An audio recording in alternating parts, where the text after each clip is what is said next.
Do you want to know how to extend the background of an image without using the clone tool? Well, in this video, I'm going to show you exactly how to do that in a few simple steps and no clone tool in sight.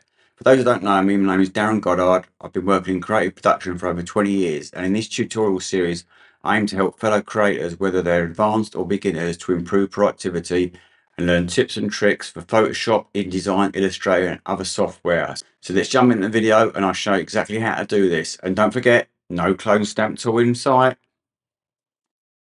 Here we are in Photoshop with our image open, and now we need to extend the canvas to enable us to extend the background. So there's two ways to extend the canvas. The first one, you can go to your properties menu and type it in there.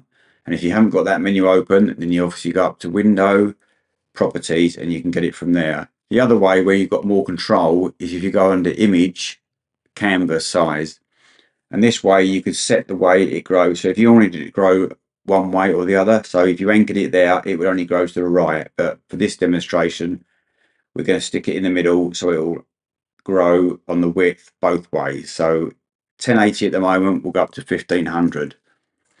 So we've now extended the actual canvas and it's transparent. That's what this checkerboard means, because there's nothing in there, there's no image there. So next we want to make sure we have the image selected.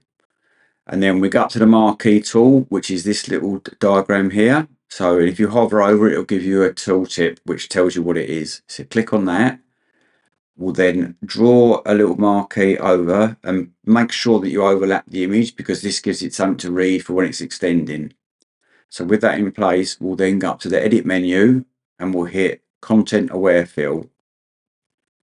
This will give up a preview window and it will show you this green area where it's taking the image from. So you can paint this in or remove it at your choice.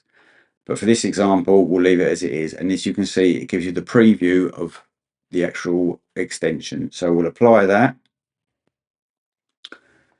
And then we'll click off of there. So you can see how it's extended that. So we want to do the other side now. So we'll make sure we click on the source again. Make sure we've still got the marquee tool selected.